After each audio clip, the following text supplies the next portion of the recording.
Meus irmãos, com muita alegria, cumprimento a todos com a paz do Senhor Jesus.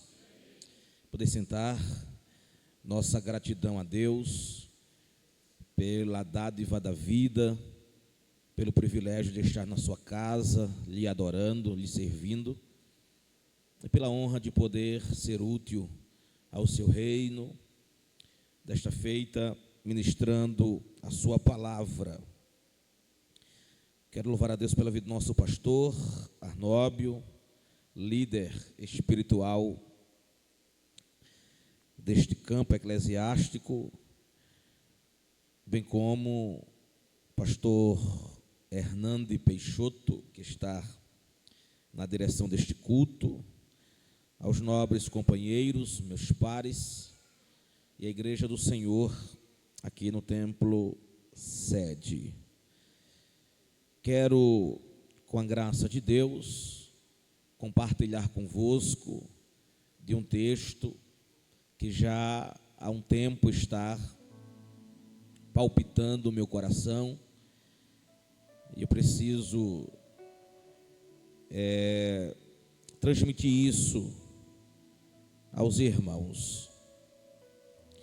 Quero, por gentileza, que aquele que ostenta um exemplar da Bíblia Sagrada, por favor, abra-no na segunda epístola do apóstolo Paulo aos Coríntios, capítulo de número 1. Seja Deus bendito, seja o Senhor louvado em todo o tempo. Segunda carta do apóstolo Paulo aos Coríntios, capítulo de número 1.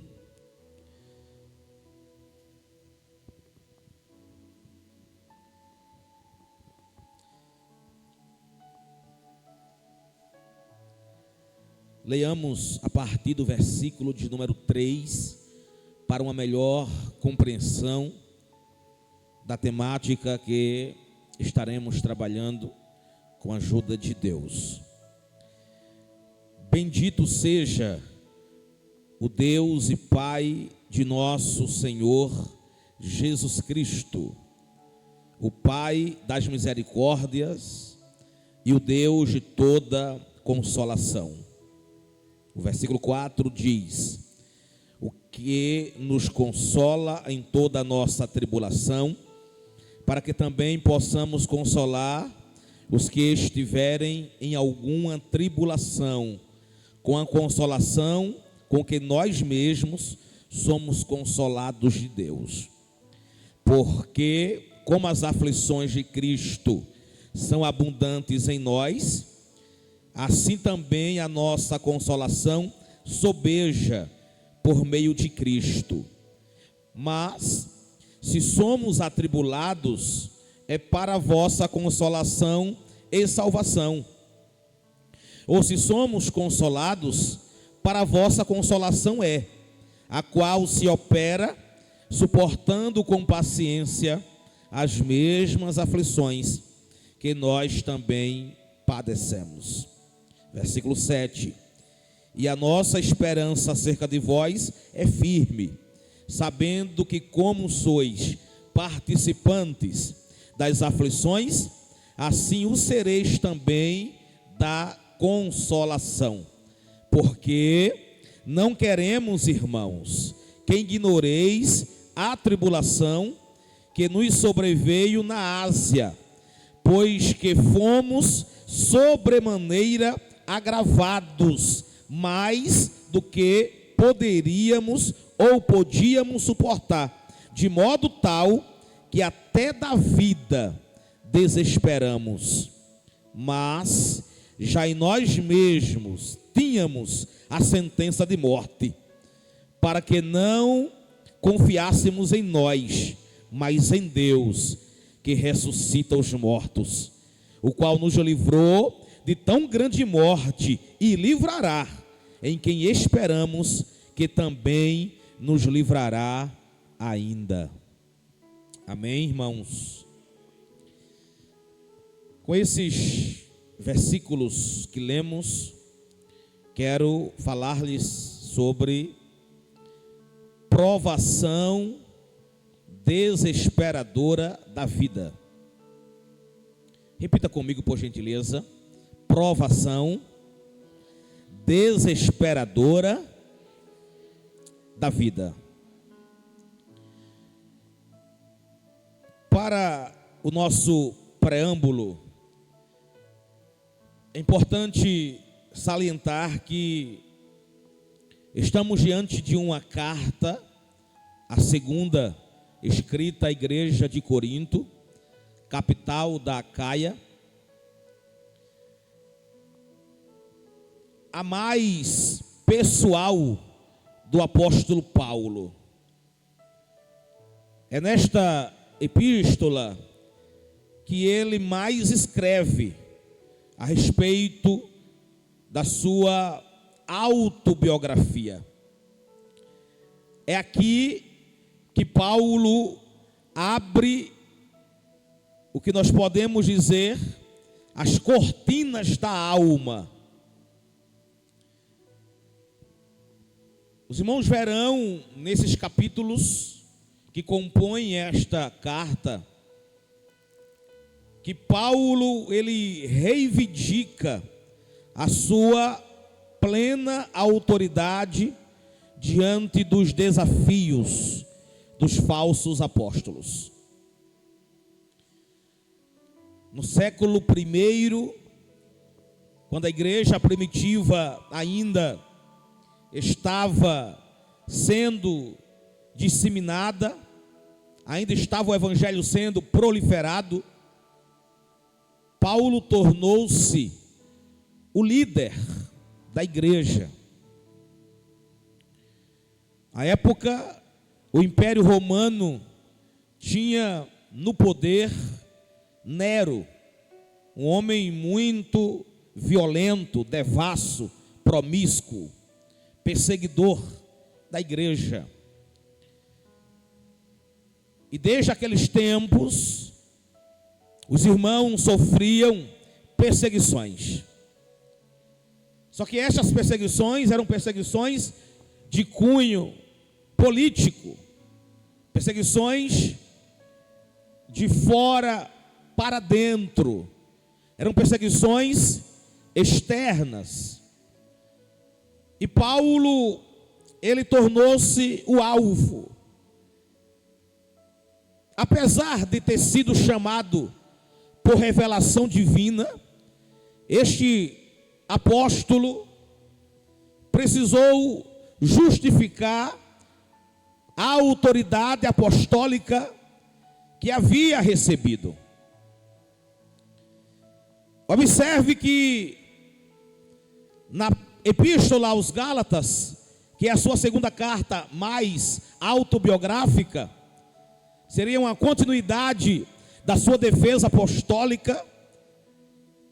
Ele diz que na minha nação excedia em judaísmo a muitos da sua idade, sendo ele extremamente zeloso das tradições de seus pais.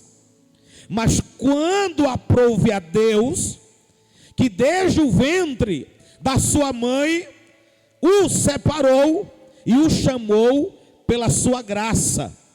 E foi em Paulo que Deus quis revelar o seu filho, para que pregasse entre os gentios. E Paulo disse: eu não consultei a carne e nem o sangue, e nem fui a Jerusalém, até com aqueles que antes de mim já eram apóstolos, mas eu fui para Arábia, onde lá passei 3 anos. Paulo estava dizendo: foi no deserto da Arábia que Deus me ensinou, que Deus revelou a mim a sua vontade. E ele disse que depois de passado 3 anos, ele foi a Jerusalém para ver Pedro e ficou com ele cerca de 15 dias. e que depois não encontrou nenhum apóstolo a não ser Tiago, irmão do Senhor. Tiago este que presidiu aquela primeira assembleia, primeiro concílio de Jerusalém, da igreja, capítulo 15 de Atos. E ele diz ainda que depois ele foi para as partes da Síria e da Cilícia, e não era conhecido de vista das igrejas da Judeia que estava em Cristo. Ou seja, ainda havia certa desconfiança, porque Paulo foi perseguidor da igreja. Paulo arrastava os cristãos. Paulo prendeu muitas mulheres. E foi numa ocasião desta, indo a Damasco, capítulo 9 de Atos, que ele foi intercalado, interceptado pelo próprio Jesus. E daquele dia, é Jesus quem diz a ele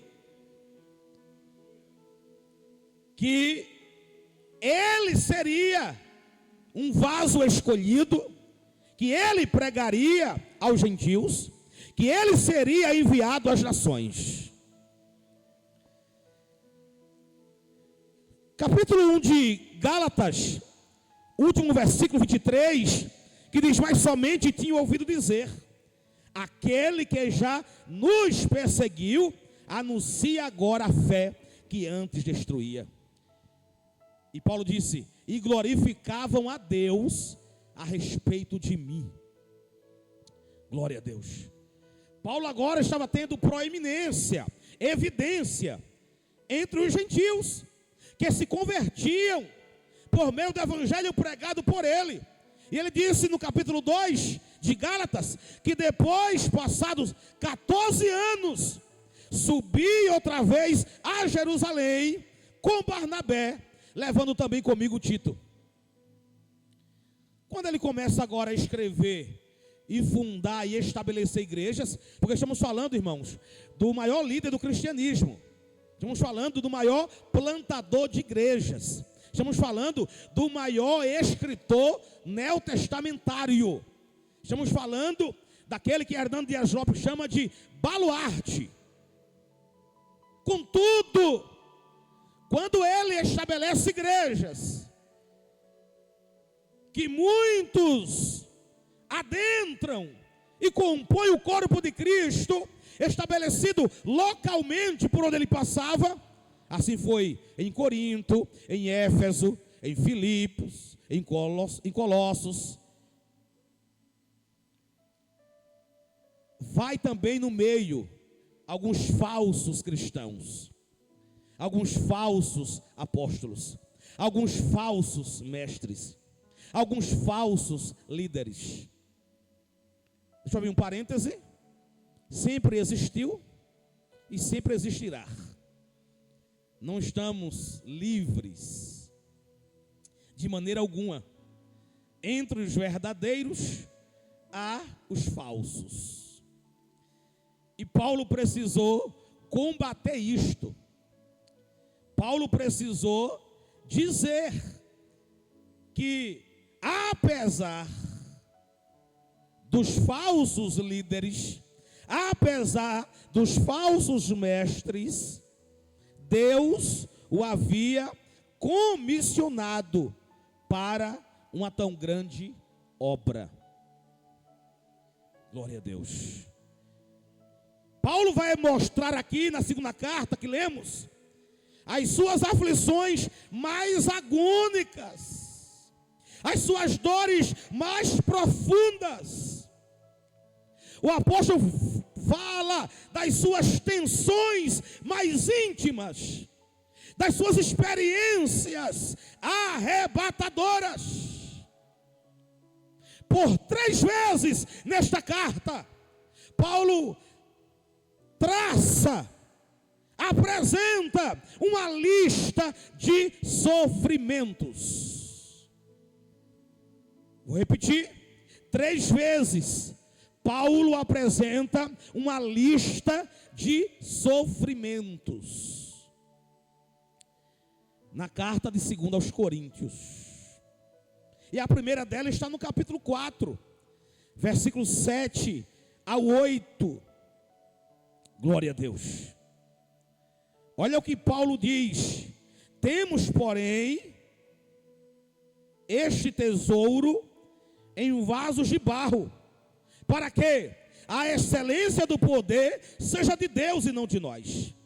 Em tudo somos atribulados, mas não angustiados, perplexos, mas não desanimados, perseguidos, mas não desamparados, abatidos, mas não destruídos, trazendo sempre por toda parte a mortificação do Senhor Jesus em nosso corpo, para que a vida de Jesus se manifeste também em nossos corpos. E assim nós que vivemos estamos sempre entregues à morte, por amor de Jesus, para que a vida de Jesus se manifeste também em nossa carne mortal, de maneira que em nós opera a morte. Paulo disse: mas em vós a vida. A segunda lista de sofrimentos está no capítulo 6, versículos 4 ao 10. Ele diz: antes, como ministros de Deus, tornando-nos recomendáveis em tudo, na minha paciência, nas aflições, nas necessidades, nas angústias, nos açoites, nas prisões, nos tumultos, nos trabalhos, nas vigílias, nos jejuns, na pureza, na ciência, na longanimidade, na benignidade, no Espírito Santo, no amor não fingido, na palavra da verdade, no poder de Deus, pelas armas da justiça, à direita, à esquerda, por honra e por desonra, por infâmia e por boa fama, como enganadores e sermos verdadeiros, como desconhecidos, mas sendo bem conhecidos, como morrendo e eis que vivemos, como castigados e não mortos, como contristados, mas sempre alegres, como pobres e enriquecendo a muitos, como nada tendo e possuindo tudo. Glória a Deus. Mas na terceira lista, Paulo será mais enfático e detalhista, do capítulo 11, a partir do versículo 12. Olha como ele inicia: são hebreus? Também eu. São israelitas? Também eu. São da descendência de Abraão? Também eu. São ministros de Cristo? Falo como fora de mim, eu ainda mais.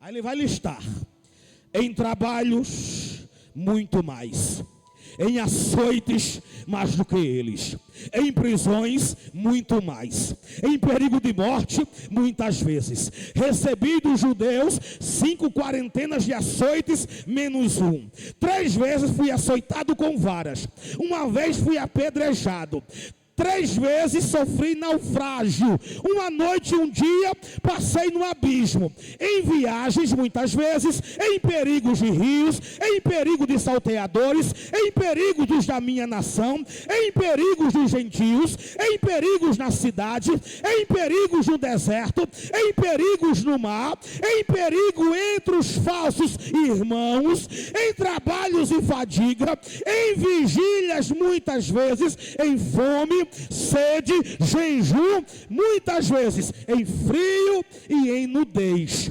Além das coisas de fora, além daquilo que é exterior, me oprime ainda mais o cuidado das igrejas de Deus. Glória a Deus. E eu estou falando de provação desesperadora da vida. Paulo se move de um princípio geral. Qual é? que Deus encoraja cristãos em suas provações para uma situação particular. Escute,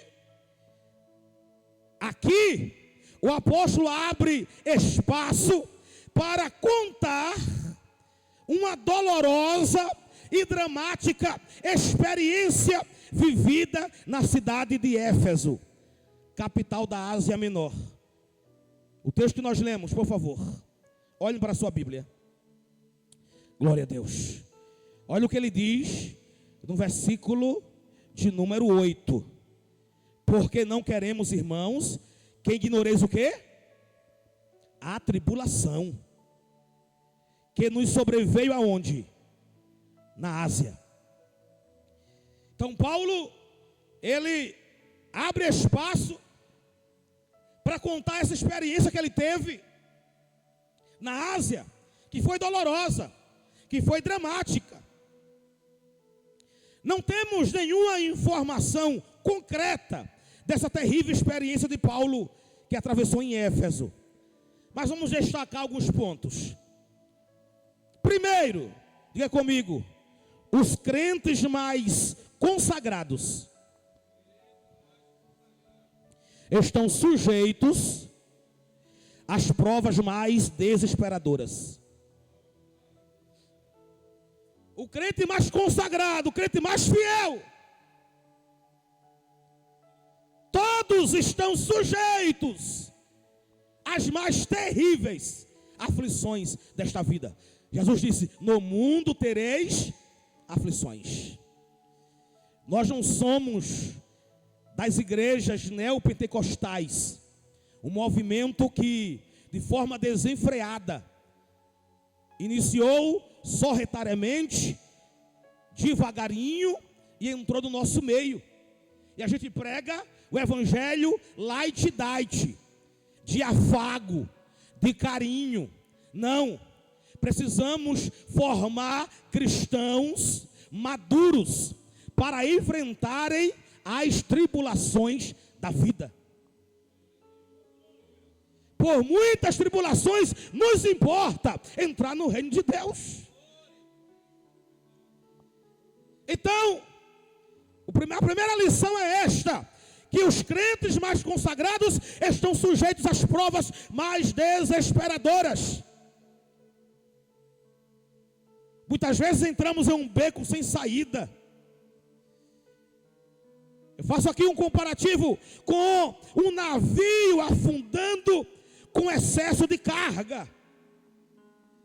Paulo foi vítima de uma orquestração mortífera, sentenciado à morte. Será sua luta contra as feras selvagens que ele se referiu aqui? Será o motim instigado por Demétrio em Éfeso, Atos capítulo 19? Ou essas feras que ele falou que enfrentou em 1 Coríntios 15:32? Não sabemos. Só sabemos que Deus estava no controle da situação. O que sabemos é que Deus sabia que Paulo poderia suportar. Embora ele disse aqui, mas em nós mesmo tínhamos a sentença de morte. No versículo 8, Paulo diz assim: fomos sobremaneira agravados, mais do que poderíamos ou podíamos suportar. Isso é intrínseco do ser humano, irmãos. Dizer, não vou aguentar, não vou suportar, vou morrer, vou entregar, vou desistir, não tenho condição alguma. Mas está escrito que não veio sobre vós provação senão humana. Fiel é Deus, que não vos deixará provar além das vossas forças. antes com a tentação dará também o escape para que possais suportar. Glória a Deus. A segunda lição que aprendemos aqui, diga comigo, quando chegamos ao fim da linha, Deus estende sua mão para nos socorrer. Repita com muita graça, diga, quando chegamos ao fim da linha, Deus estende a sua mão para nos socorrer. Aleluia. Aí no versículo 9 ele disse: foi para que nós não confiássemos em nós, mas em Deus, que ressuscita até dos mortos. Glória a Deus. Paulo está dizendo assim: o que nos sobreveio foi tão insuportável que eu vi a sentença e era a morte. Mas foi para que nós não confiássemos nas nossas próprias forças, mas confiássemos em Deus. Mesmo que nós morramos, Ele é poderoso para nos levantar dos mortos. Glória a Deus. Então, Jesus revoga a sentença de morte. Eu vou repetir.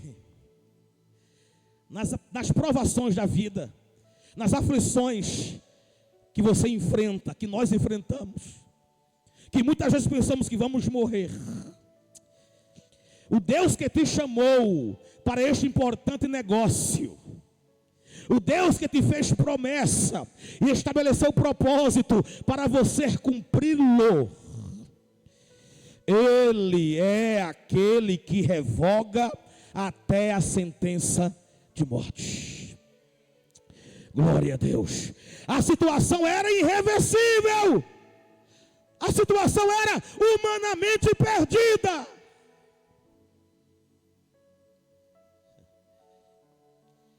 Mas como ele contaria à igreja de Corinto o que contou no capítulo 12 desta carta? Conheço um homem que há 14 anos, se no corpo não sei, se fora do corpo não sei, Deus o sabe, foi arrebatado ao paraíso, ao terceiro céu, e lá ouviu palavras inefáveis. Ele disse: e por causa das revelações me foi dado um espinho na carne.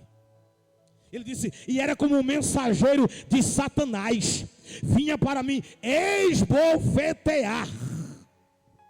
Pelo que 3 vezes orei, escute, oração não respondida. Uma vez orei, não ouvi Deus. A segunda vez orei, não ouvi Deus. Mas na terceira vez, a voz de Deus foi esta: Paulo, a minha graça é suficiente. A minha graça te basta. O meu poder se aperfeiçoa na fraqueza. Foi quando Paulo entendeu: quando estou fraco, aí é que eu sou forte. Aquilo que parece ser irreversível, aquilo que parece estar perdido, não se preocupe. O dono da vida, aquele que muda a sentença de morte em vida, aquele que fecha a cova, aquele que levanta o caído, aquele que dá força ao fraco, te visita nesta noite e te fortalece.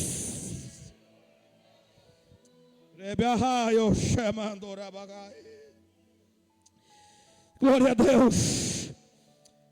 E para finalizar, não temos tempo para discorrer, mas o suficiente para dizer aquilo que está no coração.